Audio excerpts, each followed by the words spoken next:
Okay, hi guys. Today I want to just record a video for you to show you what happens when substances of two densities interact with each other.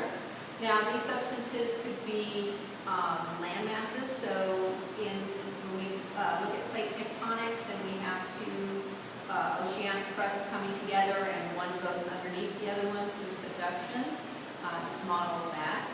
Or we talked already about thermal helium circulation. So in thermal helium circulation, when a lighter water mass meets a denser one, the lighter one goes up and over. Or in chapter 5, we looked at what happens with fronts, frontal weather systems, and that frontal lifting is again an example of how when we have dense material meeting lighter material, the lighter material will go up and over.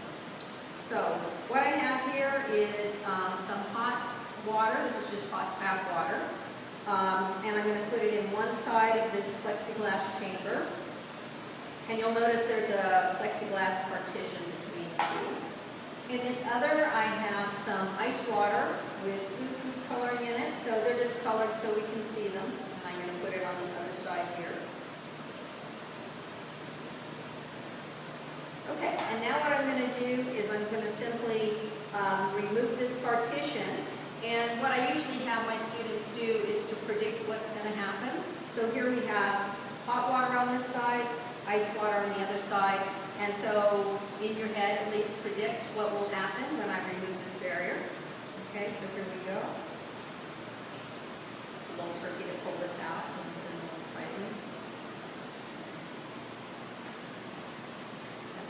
There we go.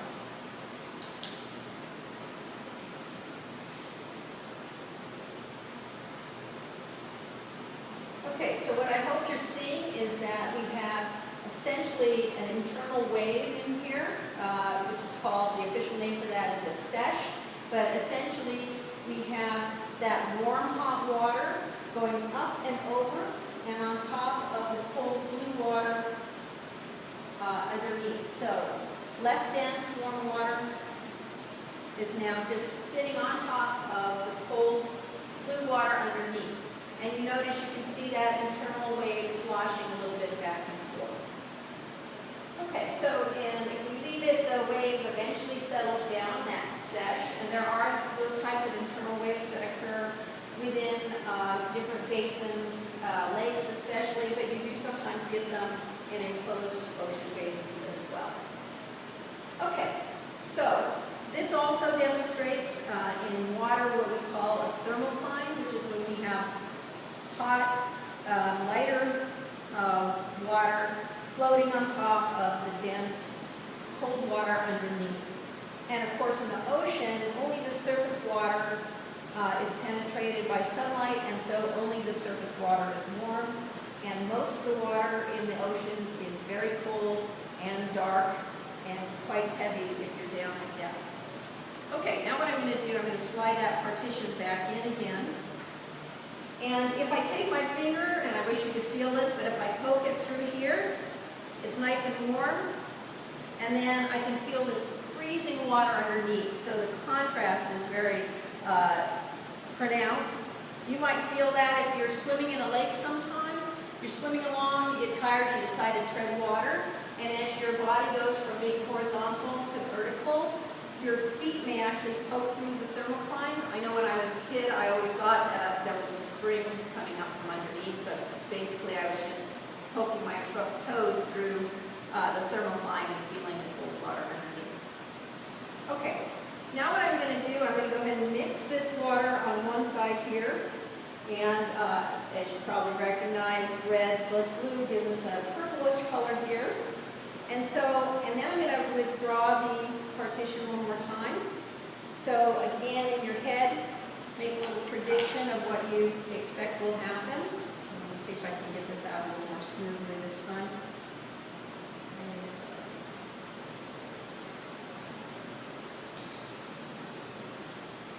And I'm not sure how well this is showing up on camera, but essentially what you should be seeing is that purple water basically slides right in between the warmer red water on top and the colder blue water on the bottom. So now we have a triple layer, and it's a little easier to see if you're actually here, but you have to trust me that there's about a 1/4 inch of red water on top, about an inch of purple water, and then again about a 1/4 inch of blue water on the very bottom.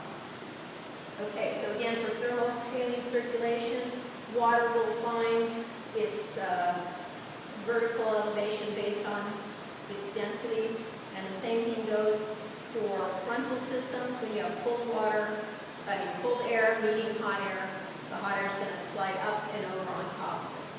And so that's sort of a good model for substances of different densities coming together.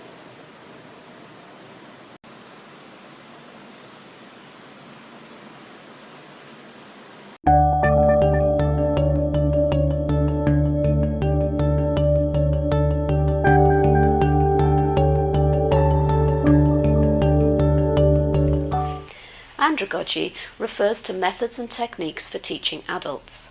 Literally, the term means leader of men and compares to pedagogy, which means leader of children. The term was first used in the 1830s by a German educator, Alexander Kapp, and was picked up by another German, Rosenstock, in 1921, who used it to refer to the special requirements of adult education. It was first introduced to English speakers in 1926 by Eduard Lindemann, who emphasized education in life and through experience, continuing throughout adulthood. He can be considered an early proponent of lifelong learning. However, the term was popularized when it was adopted by Malcolm Knowles in the latter part of the 20th century to describe his theory of adult learning. Knowles proposed 6 assumptions about adult learners, which determine how teaching of adults should proceed. In the literature, you will find reference to 4, 5, and 6 assumptions. This is because 2 were added later as his theory developed. His assumptions are, firstly, the need to know. Adults need to know why they are learning something, what the benefits are of knowing it, and what they risk by not learning it. Evidence suggests that when adults know how learning will happen, what learning will occur, and why it is important, they will respond more positively to learning experiences. This leads to a need to include adults in deciding what it is they learn and setting goals and plans for their learning. The second assumption is self-concept. Adult learners have a self-concept of being responsible for their own decisions. They are naturally self-directed in their lives and in their thinking, which may lead to self-management of learning. This has 2 elements. Firstly, taking ownership of learning in terms of making decisions about what and how to learn, and secondly, self-direction, which includes self-management, motivation, and monitoring. Self-concept is likely to be context-dependent. That is, it will vary between different learning situations. The third assumption is experience. Adult learners have experience, and that experience is more diverse than is the case with children. Learning can therefore draw on this experience much more fully. However, adults may also have ingrained ideas from this experience, leading to bias or single-mindedness. Adults tend to associate experience with who they are. Their identity is defined in terms of what experiences they have had. All of this means that learning needs to be associated with existing knowledge and learning activities situated in real experience.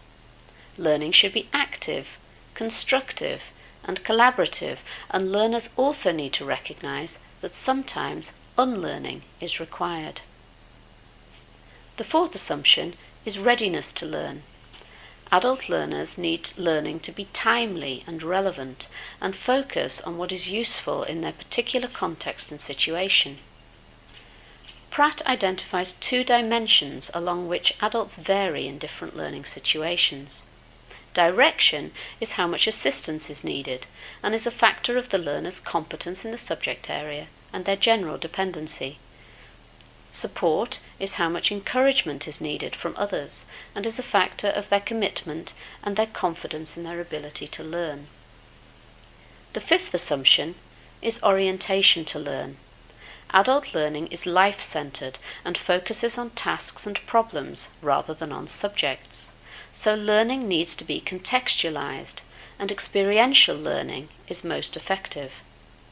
Kolb proposed an experiential learning cycle where learners have concrete experiences of the here and now.